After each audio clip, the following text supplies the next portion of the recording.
Hi guys, James at RampantLionReviews again for you today with another beer review. For this one we are going to head down to England and we've got quite an interesting collaboration beer to have a look at today. Two really quite highly regarded breweries. So for this one we're having a taste of The Worlds Collide, which is an IPA at 7.2%, and this one is a collaboration brew from Wylam, who are just near Newcastle actually, and Cloudwater, who are from Manchester of course. But this one should be really nice. I've tried the Jakehead from Wylam, which is I think their most popular beer actually, and I've tried the Ghost from Cloudwater, although they're of course known for the double IPAs that they're releasing every month. You'll see me review one of those in an upcoming video. I'm definitely looking forward to that because that's my first taste of them. But two very highly regarded English brews, and I do need to review more English craft beer, but as I've said to you before, in Scotland it is a little bit difficult to get some of the English beers just because we've got such a good selection of our own things up here. But there's some really good breweries down there, and I'm sure you'll see me review more of these in the fairly near future, and I hope you guys enjoy this review. But anyway, as is usual with my beer reviews then, I'll tell you a little bit about the breweries involved here. If you want to get straight to the tasting, just fast forward. All the usual links are in the description below. That's the brewery websites,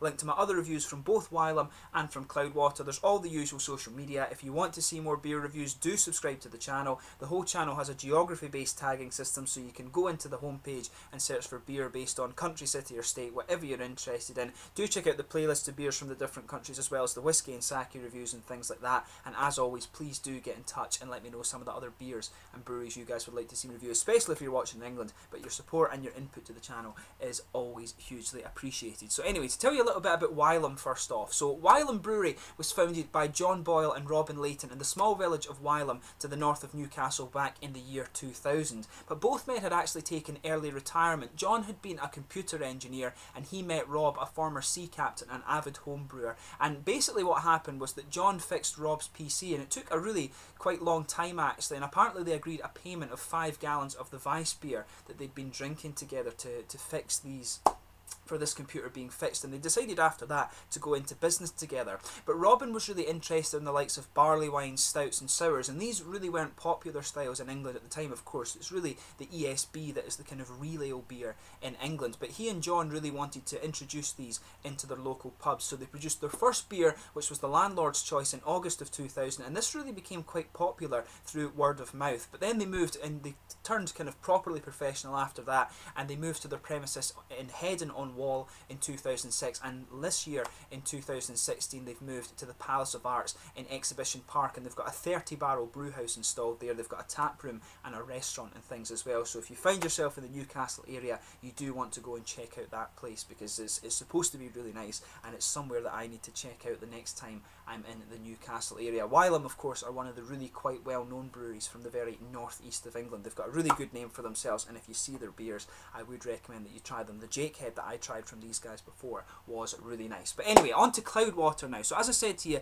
Cloudwater are based in Manchester, and they were founded back in 2015 by Paul Jones and James Campbell, and this was after the latter left Marble Brewing Company. But they were also joined by Al Wall and Will France, who have a wealth of experience from home brewing, professional brewing, and also from bar management as well. But the company actually signed a lease on one of the archways in Manchester, and this allows them to age and sour a lot of their beers. Apparently they've got capacity there for 200 barrels at any one time. But the brewing began in March 2015, and they officially opened their brew pub in early April. But they actually started off with a 2,400 litre brew kit, but they have enough space that they can expand this to kind of double and triple brew at any time, and they've been planning further expansion as well. I don't know if they have expanded their capacity as of yet, but I guess they probably have, because their beers have proved to be very popular. As I said to you, these guys are well known for these double IPAs that they're producing every month. They've got a lot of other beers that they produce as well, and they really are probably one of the most highly regarded craft breweries in England at the moment. And like I say, you've got two very good breweries involved with this beer, so that's why it's quite an exciting one for us to try. This one was originally produced for keg of course, and they have quite recently released this bottle conditioned version, so definitely looking forward to this. And as I say, I hope you guys enjoy the review. So anyway, let's just have a little look at the artwork of this one before we open it up. As you can see, really quite nicely presented there. You can see the fire and the water there. That's a really nice bit of artwork that. I'll need to steam the label off of this one. It says unfined, unfiltered, 2.4 units of alcohol. There you can see there's the Wylam Brewery symbol, and there's the Cloudwater one. Of course, it's a plain bottle cap on this. But really nicely presented, as you can see. Wylam and Cloudwater Worlds Collide. But really nice looking beer, as I said, 7.2% ABV. And we'll get it out and into the glass then, and we'll see how we get on. Yeah, nice smoky opening on this one then. And you can smell the nice oranges and a bit of that caramel malt just as you open up the bottle there. Oh, that's nice. Really nice looking beer, this one. Perfect head on that, look at that. So yeah, as you can see, this beer, if I bring it up to the camera there for you, you can see it's actually quite a nice sort of dark, deep, ambery golden colour. You can see little tiny particles of sediment just floating around in that. Some big bubbles sticking towards the side of the glass on this one. I'm not quite sure if you can see that in the camera, but you can definitely see the nice big kind of one finger head on this one. I'd say it's a sort of creamy, almost very slightly light beige colour, this one, but it looks absolutely lovely, this beer. Really cracking looking IPA. You can see if I put my fingers behind the beer, there is a degree of transparency to this one, but it is quite opaque in colour, but really nice looking beer, this deep golden amber colour. So let's have a look at the aroma of this one then. Oh yeah, that's pretty nice actually. You know, it has everything you'd expect of an IPA, and at 7.2%, this is what I like about the IPAs that are just that little bit stronger, because you get a bit more of the nice malty character. As I've said to you in my reviews before, I love IPAs when you get a little bit of that caramel character coming out in the beer. Those are my favourite types.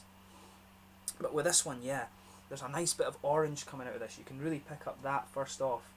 There's maybe a little bit of there's a bit of tropical fruit in there as well. You can pick up a little bit of apricot, I think, in this one. Yeah. When you sugar it up, there's some really interesting things coming out. There is a little bit of an almost candied fruity ester coming out of this one, but it's not quite a red candied fruit ester. And there's a good bit of a sort of floral and grassy character to this, but really with the hops, the note that's kind of dominating the hops on this one really is the kind of fruity side of things. As I say, I think it's orange that's kind of underpinning this beer. I'm not really getting much in the way of grapefruit. It does smell more like a kind of, I don't think it's mosaic. It might be a little bit of citra or something that's in this one. You can smell these kind of lighter, tropical, fruity esters coming out of the beer, and it smells really good. Yeah, definitely a little bit. I don't know if it's maybe a little bit gooseberry or something that's coming out of this. It does remind me, the aroma on this one reminds me of gooseberry just a little bit. Yeah, I think there's a bit of oranges, not really any of the stronger grapefruit, the oily grapefruit like I was saying. Bit of apricot I think in there, but I think there is a little bit of gooseberry coming out of this one, which is, it's kind of nice actually. So yeah, it's almost got a little bit of a kind of jammy character to it, so just pay attention to that. If you like fruity smelling beers, just enjoy this one. But underneath the hops, of course, you can get the nice malt base. There's a bit of caramel in there and a bit of biscuity malt. It's quite a sweet caramel, and you can just smell that little almost grainy character from the biscuit as well. There's maybe a wee bit of grassy character just to the hops as well, but as I always say, take a little bit of time and enjoy the aroma of these beers, because that's half the experience when it comes to craft beer. But it smells absolutely lovely. Some nice, I love oranges of course, so I'm sure this beer is going to be right up my street. But let's get stuck into this one then. So this one is the Worlds Collide, a collaboration brew between Cloudwater from Manchester, brewed at Wylam, up in Wylam near Newcastle in the north of England. Slangia.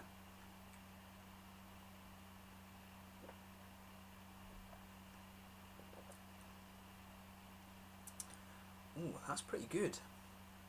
The malt base on this one is quite interesting. It comes across, the malt base on this one comes across quite differently from how it does in the aroma actually.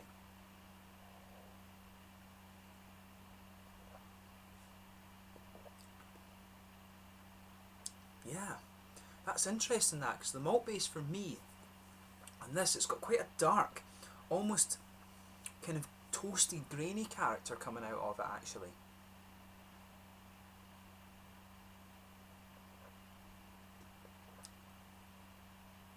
Yeah, that's really interesting. Like the malt base on this one, you can pick up, I'm getting a little bit of the caramel in there, but really it feels like it's kind of underlined with a sort of almost toasted, roasted, bready kind of thing going on in this one.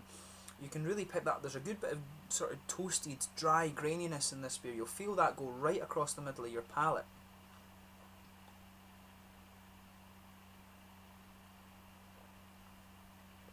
And I remember that. I remember with the Jake Head, the Jakehead that these guys do, it was sweet and caramelly, but it did have this kind of roasty, toasty, grainy thing to it, and that, of course, that probably is just the Wylam characteristic coming out of this beer, but it's really nice.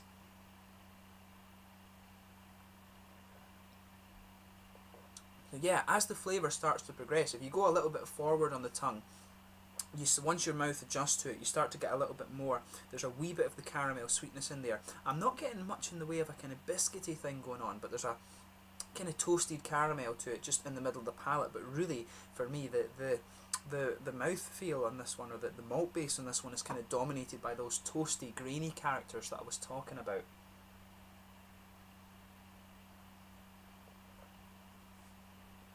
Yeah, the hoppy side of the beer is interesting as well. So in the back corners of the palate, I'm getting a little bit of earthiness in there. I do wonder if there's an English hop variety in this one.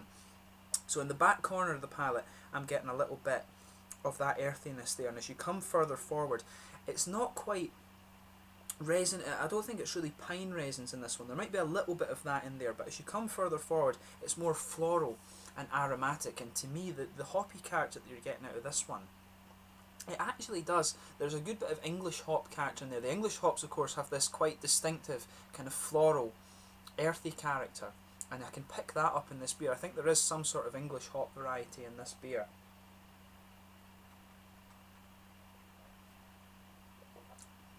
Yeah, definitely, but you can pick up the American character in this beer as well. The beer, as I say, it's floral on the side of your palate. It starts off earthy in the back, floral as you come forward, and around the front curve of the tongue, it's a bit more light and grassy, I would say. There's got to be some, maybe Bramling's Cross or something like that in this beer. They didn't actually say on the website what hops were in this one. But this is nice. It's a bit of a change of pace from some of the other IPAs you're going to come across. And like I say, two really good breweries. The malt base on this one, to me, really feels like the Jakehead a little bit, the Wylam beer. But as for the IPAs that Cloudwater do, I can't really speak about that yet because I've only tried their Ghost beer, if I remember correctly. But the fruity character in this beer is quite interesting as well. You can actually feel a little bit of the grapefruit just underpinning this one. I think there's a kind of darker orange to this beer as well. There's a sort of, maybe a not quite tangerine, but you can pick up on top of the grapefruit, and that lingers into the aftertaste, by the way. The grapefruit just lingers there with some of the a kind of darker floral aromaticity and a bit of the resins as well. The toasted, grainy character I'm picking up. You can get a little bit of that towards the back of the palate in the aftertaste, but it just smooths out. But the fruitiness is quite interesting. This, like I say, underpinned by a bit of grapefruit, some oranges on top of that.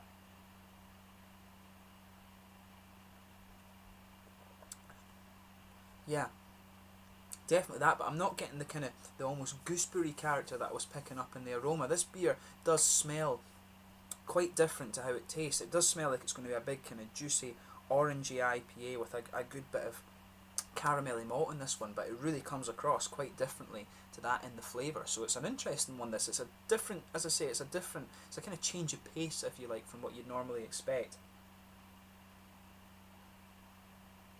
But I guess if you know the Wylam beers quite well, then it's one that's definitely going to sit well with you. It definitely has that kind of Wylam malt base to it, and the hoppy character, of course, I think is a good mix between Wylam and Cloudwater, but as I say, I don't know the Cloudwater IPAs yet. But it's a really nice beer, this one. So in terms of recommending this beer for the flavour, I'd say if you like the kind of English IPAs, but you like them to be a little bit crossed with the American ones, this is probably a good beer for you to try. It seems as if it kind of meets them in the middle somewhere. Maybe that's kind of why they went for the name as well, Worlds Collide. They want the kind of new world to meet the old world. I do wonder if that's how that's meant to come across, because of the name. Actually, it does make sense when you try the flavours of it, of course. A little bit of American hoppy character and some English hop character as well, and then the malt base. I'm not sure, maybe it's more of an English malt base, but as I say, it really strikes me as the kind of trademark of Wylam. But a nice beer, definitely worth trying if you enjoy your IPAs, especially the English style of IPAs. It's got that good kind of earthy hop character that you'd expect, and the sort of toasted graininess in the malt base. It probably does lean a little bit more towards the English IPA than the American IPA, actually. So as I say, if you like English IPAs, you probably will enjoy this one, but a really good beer that's definitely worth trying. In terms of the mouthfeel, I'd say this one is mid-bodied. It's quite an oily mouthfeel actually. The carbonation is quite fine on this one. It just has a little bit of a prickle, but overall it is mid-bodied, a little bit oily. And the carbonation is just light. There's a bit of sweetness from the malt base, but really it's quite a toasted thing, and the malt base is a little bit dry in this one. The hops have a good bit of dryness as well. As I say, earthy, kind of floral, a bit of pine resins in there as well, and some grassiness, and there's a little bit of juicy character from the fruit, but really the mouthfeel on this one, it's kind of dominated by the dryness from the grains and that sort of dark floral aromatic character from the English hops as well. There probably is an American bittering hop in this one as well, just on top of the earthiness. You can pick that up as you move into the aftertaste, and as your mouth adjusts to the beer. I think there's maybe some Centennial. Not quite, I don't think quite Chinook, but there is something along the lines of that in this beer from the flavour. But it's really interesting, this one. As I say, it leans a bit more towards the English style of IPA, so if that's your thing, I'm sure you'll enjoy this. But definitely worth trying. Two very good breweries involved with this beer, and yeah, I hope you guys enjoy this one as well. But thank you for watching my review. It's been really cool to do another beer from these breweries, especially a collaboration brew actually, but you will see me review more Wylam and Cloudwater beers in the fairly near future. I've got a Cloudwater one, and I'm sure I'll get more Wylam ones in the near future as well. But thank you for watching my beer reviews. Until the next time, please like, subscribe, share, all the usual YouTube stuff. Do let me know your own thoughts on this beer in the comment section below. Do check out all the usual social media, and I will catch you very soon with more beer reviews. The Worlds Collide, a really interesting blend of English and American style IPA, but more of an English IPA. So if that's your thing, like I say, try this one out, and make sure you try some of the Wylam and Cloudwater beers when you get the chance. Until the next time, it's Slangy just now, and I will catch you soon. There will be more English beer reviews coming up for you in the next little while. Cheers.